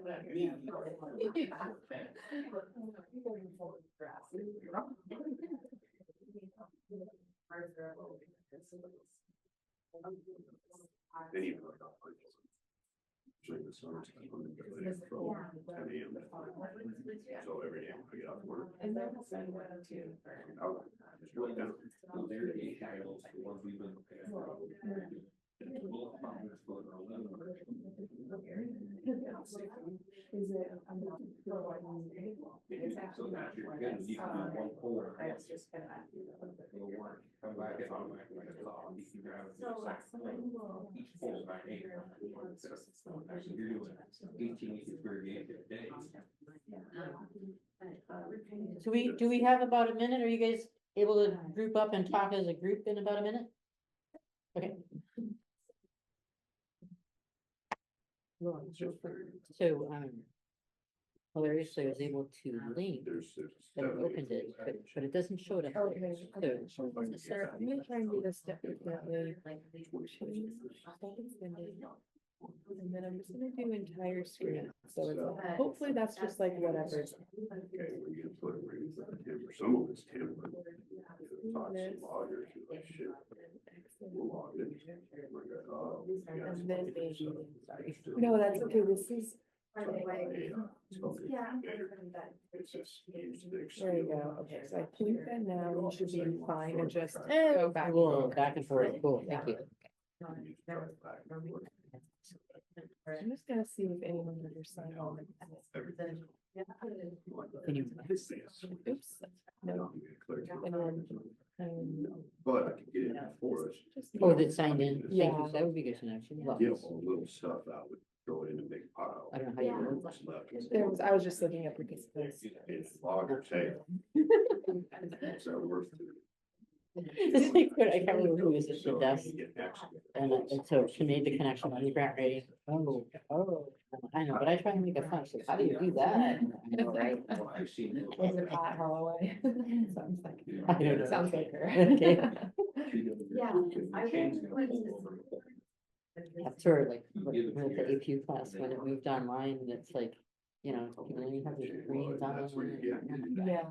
I got stuff that's big. Hard, yeah. But, you know, we're talking, if anyone's listening. More opportunities. knows.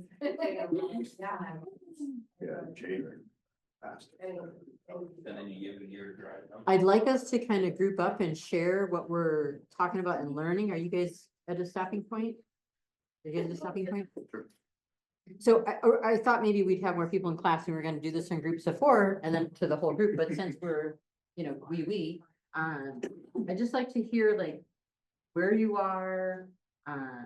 And I'm available for questions throughout the day. I'll be at the lunch and then we've got a session at 4:30 that we can talk more about stuff if you have additional questions. But I want to hear how you're doing. So like what are you, and remind me your name and where you are with what you're talking about. And I am pursuing funding for this idea of producing hay silage.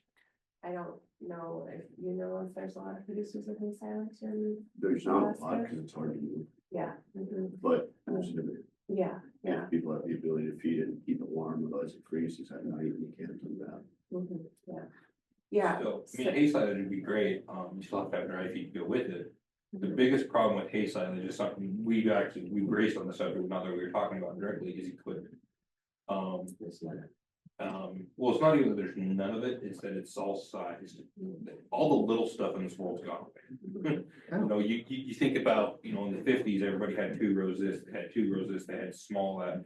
There's very little of that left available, and what is available is so expensive. You still need to be in the 50 to 100 acres Because we have these massive farms. Well, to pay for your baler. to pay for the You bait. can get a New Holland silage baler, like a silage round baler. Yeah. And New Holland right now for $4,000 to $5,000. Well, the tractor to pull it costs $100,000. The wrapper is about $8,000. And there's no cooperative that, No, you know, y'all can use the same one? You can't, because We're moving that too spread equipment is too spread, we're all too spread out, you can't move that equipment fast enough, and. And everybody needs it at the same time. probably. Oh, yeah. Right.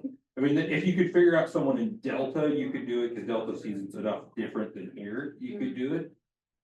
But then you're looking at, you gotta move that tractor 200 miles every time. Now you gotta have the semi, which is $250,000 to your trailer to haul, it's another $100,000. Oh my gosh. non-palage, like chopped. His dad and I were looking at that, chopping the field, because you can use a chopper, you can chop it, you can blow it into a bag and you can make gorgeous silage. At probably different sizes too. Mhm. Well, it goes into a huge bag and sits on the ground, it ferments. Yeah, that's for your dairy cattle or your cattle. Yeah. You're gonna sell it to somebody, semi, blower, bagger. We all get stuck with distance. So the easiest way on that one would be to set up a silage farm, like the 2 bags that he's doing. But then you need a semi with what I would use an haulage trailer. Cause then you could move it, then you could load it up, say there's someone in Delta that wants to buy it, then you can load that load and move it as they need it, one load at a time. But you're back into that, even if you buy a used truck, you're still $50,000 to $100,000 for a good truck, the trailer is now $120,000. So how many loads do you have to move? And you have time to be the driver all the time, and the CDL and everything. And that's why I went small, because people can move small bales. And small bales pay more money per ton. You know, about 40 to 50% more. And the neighbors kept saying, go round bits, go round bits. Okay, fine, I'll go round bits. Yeah, nobody had equipment to receive round bits. Okay, we just got stuck in small bales. But small bills are so much labor intensive that. That's how I don't do hay. When I got around that with equipment, I have equipment to pick it up, I have equipment to stack it, I have equipment.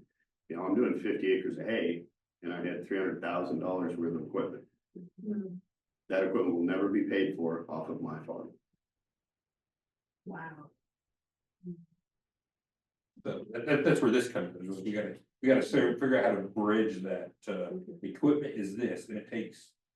He just said $300,000 equipment, it takes that same 300,000 to run 50 acres. As it does to run 500. Right, and my equipment was for 200, 300 acre fields. You know, my rake was 26 feet wide. My mower was a 13-foot mower. Because I didn't have time for little equipment. And the neighbors, he's borrowed my equipment, I borrowed his equipment, and it's, hey, can I borrow that? No, you can have it tomorrow for 4 hours, because I'm using it. Yeah. That's why co-ops. And then there's all the weather, or whatever in between times, That's 4 hours. Interesting. Okay, so, your name and your project? I'm Emily. We have a pasture-raised hog farm, and we buy all our feed, most of our feed from Delta Junction. We buy mostly brown barley. And so my project would be purchasing a grain grinder mixer with an elevator. So that we could purchase on-ground barleys. So it's a little bit cheaper to purchase it that way, and it's easier for the grain producer to sell it right on the dryer without grinding it. And then we could also mix protein and vitamins in there ourselves, because we buy a manufactured protein concentrate from Alaska Mill and Feed. That's probably our biggest feed expense. If you're buying protein and vitamin packs, they have to be mixed well in an industrial mixer. You can't really just, like the way we feed now, we can just give them a scoop of grain, a scoop of protein. And that works fine, but we would cut our feed costs down a lot if we had a way to grind it. And then also just the elevator to fill up our own bulk bags and fill up our own containers we could buy. Potentially have like a trailer load of grain delivered and be able to put it in bags and store it ourselves instead of purchasing. Right now, we haul 1-ton bags by trailer. We have a trailer that can hold 10 tons, but it's a lot of trips back and forth to Delta, and then our farmer that we buy from grinds it for us, but he would love not to. The other thing you can do with a grinder, is you can look at other protein sources, like, I don't know if you ever looked into peas. Yeah. But peas are 28% absolutely. protein, so you can Yeah. grind and mix those in your batch.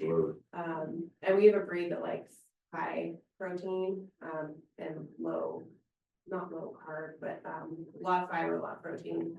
And so we'd like to be able to, do trials on different concentrations of protein and different protein sources and, see how they grow differently. And so, but yeah, it opens up a lot of doors.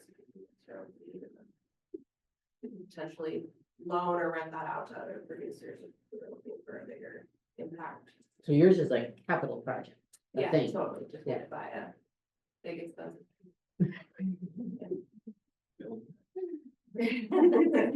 Yeah, grinder, and you could.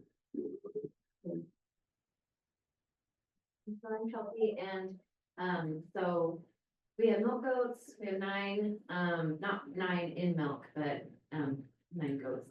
Anyway, so it took us by storm last year and we found out there's more demand than, supply. So, we could use 2 things, a lot of things, but a commercial kitchen to just help with, production. And then freeze dryers to make it where it's shelf stable so that, if you have any surplus. So those are kind of ideas we've batted around. And yeah, so, there's lots of ideas and we'd love to get into farm education and different things, kind of like Calypso model, have people come out and milk goats, make butter and all that fun stuff. And so, but that's big dreams. Anyone have any support to offer, Kelsey? I'm not I know. You know, and that's So, but I'm just gonna throw out there, this is a little bit of an aside, but I think it's Margaret Atwood has a book, and I can't remember what it's called, but it's really cool, but it's set in like Tennessee. Where a woman's husband farmer dies, so she's got this farm and the brothers and everyone's like, oh my God, she's gonna make a mess of it, but she recognizes that with, I'm gonna say immigration, I don't know what you really call it, but there's a need for goats for the religious people that do that goat, I don't wanna call it sacrifice, but where they use that in the meals.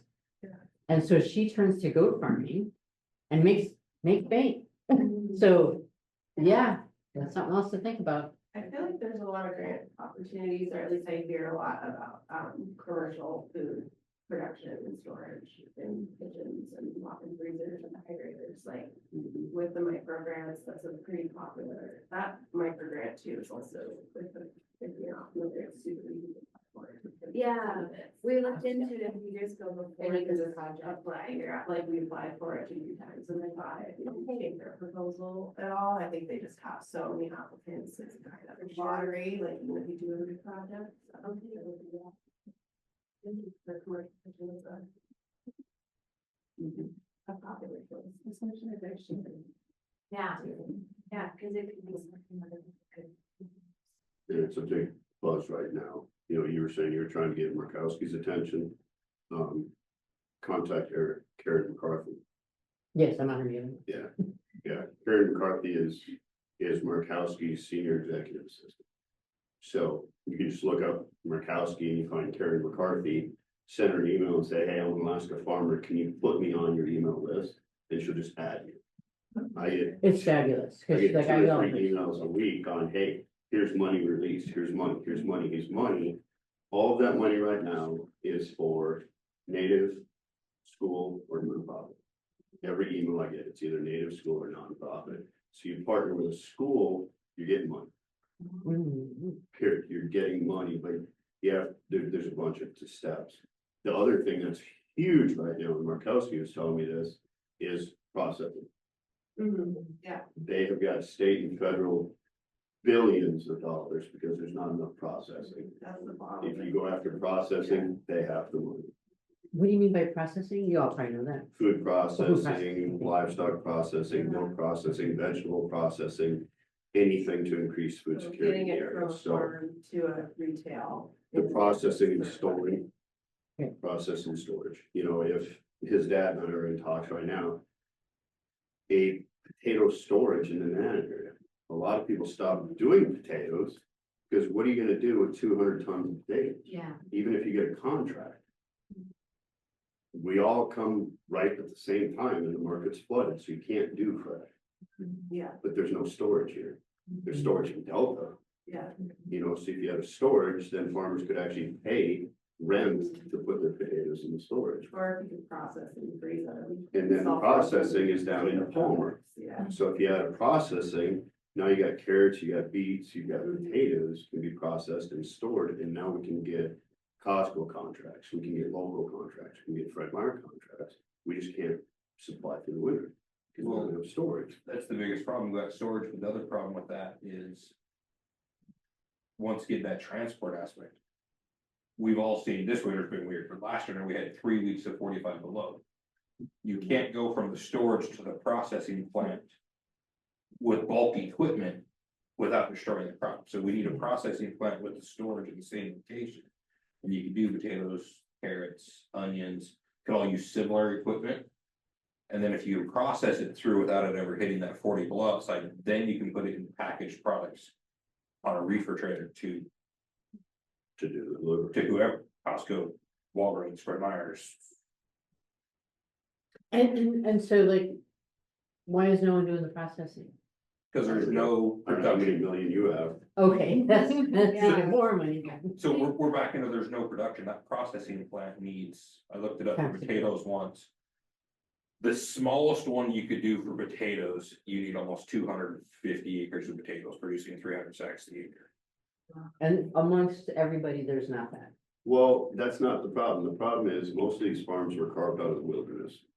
Oh, So these old guys carved it out of the wilderness and said, there you go, I did it on my own. Hey, can you help me? No, and they won't ask each other for help because then they owe each other. mm, So then you have our generation coming in and saying, well, it's all crap, can you help me? yeah. You wanna use my tractor? Here's my tractor. Well, what do I owe you? You don't owe me anything. It's trying to get that relationship, but potatoes are every 3 years. So, okay, 250 acres, and we talked about it, Costco, 200 acres, we can get a year-long contract. And make a lot of money on potatoes. You need 600 acres. Because it's every 3 years.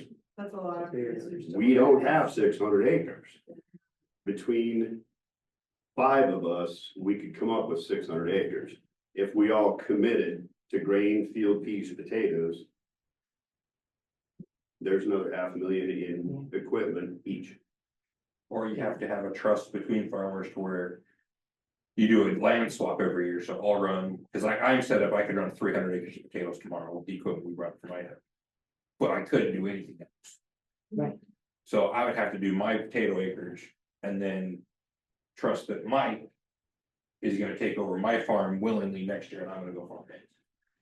And then you have to have this swap all the time. And back to what he says, Idaho guys do that all the time, they do acreage swaps. Hmm. It's not a thing that happens. You I just think move your people equipment don't there, necessarily but farm long term, I think a lot of people get into farming for 3 or 5 or 10 years. Like, it's not like a place like Idaho where there's so many families that have always done it, and then it's probably easier to find people that well, get them it's land organized, size. like, yeah, They have commercial land. but. Yeah, And that's what I wondered if the hang up with processing is we just don't have the historical infrastructure, like, right? Yeah. Like, it's just never been there. And so we're basically working from the ground up to get that infrastructure into the state. We're essentially, we're 100 years behind. behind the lower 48. So That's our the time issue. will come. Well, I mean, we don't have the land cleared. My farm is 2 miles from 3-phase electric. There's 3-phase electric 2 miles away. $300,000 to run it to my farm. Okay. Because I have to pay for the poles and the wires and the labor to get it to my farm. You can't even pump water 100 feet with a single-phase pump. 3-phase, I can do an entire field. Okay, well, great. Cause that's what you're looking for is that pump. Well, yeah, so I figured we'd have, cause ours is the same deal, we think we're almost 400,000 get through phase. So us, we're looking at a generator. 'Cause it's cheaper to go rent a generator for 2 months, 30 years than. Do that. Electric. But the other thing that we ran into that I found that part of our Alaska problem is. Somewhere I was reading back in like 80s, 90s, late 80s, early 90s, Alaska had 40 to 50% of its own fruit production. Going back to what he says, that old timer mentality is, there was a mentality back then that if it isn't broke, don't fix it. Well, all those farmers' kids went to college in Idaho, Washington, Nebraska, learned all new techniques. Came home, dad said no, and left. Of course. And then that older generation died out and stopped in all their fields. There's hundreds of acres that have regrown, that were cleared, that were in production, a lot of Fairbanks. that are now in either real estate or back in wilderness because they haven't been touched in 25 years. And we're back at the beginning of, And supply and demand, and we sell potatoes for what they can buy in bulk in Seattle. That's the other Because- thing is, like, you're not gonna compete with, cost, like, at the end of the day, you're gonna have to have people that are willing to pay 1.5 or 2 times as much for every product, which a lot of people are. Yeah. A lot of people still don't Yeah. have that mindset if they can get, you can buy meat for $3 a pound, like, I'll ever produce meat for $3 a pound, regardless of. No. We have friends though that, I don't know if it's. What some kind of animal growing up in Delta that they buy half of this and half of that. Cause he doesn't let his wife buy commercially purchased food, I mean meats. He harvests and then gets them from the farms in Delta, which I think is really cool. I mean, you know, and it is, and I think one of the things to think about, like Shane will never produce it at that cost, I think that's arguments we can. But we'll never do it on a small scale. We have to get into that processing, get into the large scale where we are raising 1,000 acres of spuds, 1,000. Which to raise 1,000 acres of spud, you need 2,000 acres of barley or wheat and 1,000 acres of another crop. Well, all that has to go somewhere. So if you're raising on a large scale, now we can produce big feed. Or goat feed or whatever. For a price, yeah, maybe not as cheap as Washington. By the time you add. Potatoes are $8.50 weight to ship from Seattle to Fairbanks. That's more than the farmers are being paid in Idaho by $2 a box. So yeah, our production costs might be more, but just the cost of shipping, if we can get into the large scale as a group, we'll reverse that trend, and now it's all of a sudden we might only be 5 or 10% more. if we can break this. As a group, we gotta break this barrier. Well, and I feel like you need to get on like Murkowski's radar, but locally. Where farming ag becomes a priority. And then it's like you get additional support from however they funnel money into the state and do all that stuff. It is What? a priority according to their orders. Right. You know, like they just sold this massive land at Nenana, west of Nenana, right? Okay, fine, let's sell 1,000-acre tracts. Boom, you want commercial, we'll give you commercial. Yeah, we're gonna do 20 acres. Why? Well, we want more garden food. So you're gonna sell 1,000 20-acre plots. Everyone's gonna grow the same thing. It's all gonna come ripe same time, and it's all gonna rot because nobody's gonna buy it all. His dad's been talking to the governor for years. Will you please sell me 1,000 acres and I will commercially produce food for Alaska? That's not what we're doing. I think it was moose camps. And I think it was back scratching moose camps. There you go. Well, that's how come so many of them got turned back in, is because once Yeah, they didn't realized improve them. the plan didn't work, they were gonna do this, they had to turn it back over because they made a mistake. And now they stopped the whole project because. Give race. Well, I can't buy 200 acres, like we just talked, 20 acres doesn't pay the bills, doesn't make us marketable, doesn't make us comparable, we need thousands. A brand new disc, just a disc, is $180,000. And it doesn't matter if you buy a 30-foot one, or if you buy a 10-foot one. They're only about $30,000 different, because the labor to build is the same. The only difference is paying us the cost of steel. Yeah, yeah. Oh my gosh. Because it's like, I feel like there's such potential. You all do too, obviously. You wouldn't be doing what you're doing. I wanted to just share, sorry to cut us off, but I know that we're coming up on the lunch. I wanted to share the value added producer grants in Alaska are open, they're due in April. I'm not sure what all this means. I was gonna walk through one of them with us, but it's for beginning farmers and ranchers, veterans, socially disadvantaged. Anyways, I feel like there's a lot of potential. With that, it's come out under the 2018 Farm Bill if you're interested in the background, but planning grants, 75,000, working capital, 250. It does have a matching of 100%. I don't know what that means. If you get 50, then 50,000, how you would come up with that, but I'm thinking in some of that, you might be able to meet that. Anyway, so how can funds be used? Feasibility studies, business plans. So this is the development one. Processing costs, marketing and advertising. So if you think about some of these educational or sales, whoops, is that showing up there? Oh, it is. Okay, I forgot. Inventory, salary expenses. Anyways, I feel like that might be another one to look at. Thinking about that. So I was going to try and walk through this, but I will go ahead and leave that for you guys, but it's worth looking at. And then I'm just going to close out a couple of things. Best practices, of course. Again, what's your need, how you're going to find your funding sources and making sure that you match what their needs are. Looking at the deadline, do you have time to write? Do you have buy-in from your organization and all that? It sounds like y'all do. And then of course, don't let the tail wag the dog. We used to chase money. Cookend was famous for that. This money was over and then we'd have to create these programs that we didn't, again, you get outside your mission and all kinds of other things. Seek money for what you want to do, not the other way around. Oh, there's money, let's chase the money. So that's important. And then last plug for Foraker, they have their funders directory. This is the one I was telling you about. It's online. I don't know if you have to belong to it, but Mel might be able to get you in because she's a member. Her organization's a member. Well, we can really read that either. They help with Alaska if you have a board that needs work. They have nonprofit sustainability and pre-development toolkits. So, and then of course, the last one is staying connected with Foraker, various courses, services, and ways to keep in line with them. Okay, and then of course, any questions to wrap up. I don't know if there's any questions at the moment, but I will be available from 4:30 to 5 if there's additional questions. Mel said just be available for people at 4:30, so I'm happy to do that as well. And I'm sitting at that table at the lunch hour. Did you have a question? So do you have an office in Fairbanks or Nope, no? I where- flipped this morning. Okay, from Anchorage? Yeah. Okay, and is Foraker Group like a national organization? No, it was started, Dennis McMillan started it. say like in the nineties, because we have the most nonprofits per capita in Alaska. Whether you're tribal, you know, helping, why? Because our government doesn't fund a lot of stuff. We don't have the money to fund a lot of stuff. So you have people that are taking care of things, community needs in between.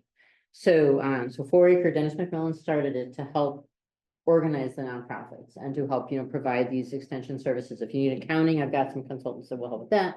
So that's where we're all consultants. They may have some consultants in Fairbanks. I don't know how far and wide their consultant base goes. But yeah, so that's where, and so Mel, I don't really understand quite how it worked, but she wrote Foraker into this grant. And like I said, Foraker isn't really in the grant side of things, and I shouldn't say that. They would like to be, not in the grant writing, but in this, what I do. I do this on the side. That's my, you know, in my side gig, if you will. And so Lori Wolf and I know each other because when we're both at APU, we developed the nonprofit management certificate. So she teaches the fundraising, which is the one-on-one donors kind of thing. And I don't know if that's something that fits into your fundraising plan at all, you know, how that works with you guys, if that's available, but anyways, and then I've always on the grant side. So when this came up, she and I connected and she's like, can you go teach that class? I said, sure. Cause that's what I do. I'm more on the grant side. And then I write grants for people. So, yeah. Yeah. But they might have consultants here too for a lot of the other things that they have available. But I do think that Alaska Funders Guide might be worth looking at just to see what's in it. You know, And you said these are available, we can share them, well, they're on that right? whatever, so I don't know what the intent is of that, but I was assuming at some point. If that's okay with you, you can share them, Yeah. okay. Oh, contact the English department, sometimes we get as an assignment, the students have to write grants, so it's their assignment. You know, here you go, here's your grant. That's fab, that's at UAF, that's fabulous, love it. Well, that's what I need to, I don't think I could write a piece of paper and pass it through grade. Well, no, and I told That's her, the hard work. and she said, yeah, it'd be pretty easy, and I said, okay, well, now it's just finding the grant, and she's like, yeah, you're on your own on that, but Yeah, they just do it as a student project. I love it, that's a great idea, that is a great I think I idea. could write. Okay, so I'm gonna let you That's so, finish this. But so that's like I say, when I got called up to cook in the tribal, it's like David Thunder's like, I need help. Somebody contacted me from the egg project and said that they were just the invitation for cooking this for this summer. So I don't know. Probably with that. It's, Joanne, this is the- Oh, yeah, I don't. For resources, actually. Yeah, that's what we're trying to do. We found a couple of setups that we can use, that we can, we found a portable one. But the one thing we can't get away from, anything to do any type of good acreage, is we need 400 gallons a minute. Which a 400 gallon a minute well at 120 PSI is about 60K to put it. Then you can't grow it at super hot springs. Yeah, pretty down in that going out.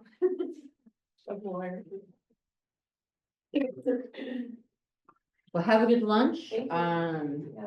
and hopefully if you have any additional questions, I'll see you at 4:30. Yeah, we had talked about doing potatoes and same thing with the, you know, what was that with your fire and everything else, but you can't do it on a. You can, it's kind of like, have a brand say that I'm doing the same thing with the house. You can say in this small under 10 acre. Small. to go from that 10 acre, That is good, that is exciting. you go for Just 10 texted my acres. husband, I was like, You can't 6 do- people, and he's like, quality over quantity. Yeah. You can manage. Because I felt that 5 to was, 10 acres. that's really where the value is anyway, Can't manage. in sharing these ideas and helps each other out. Yeah. So, because I was gonna do well, a different color paper for different groups, but they got together because they're the Jumps you same. to 100. Yeah, And if you have a bigger group, I Which think jumps you your can group acreage, up obviously. by you gotta- but anyways, it works out fine. Storage. It is,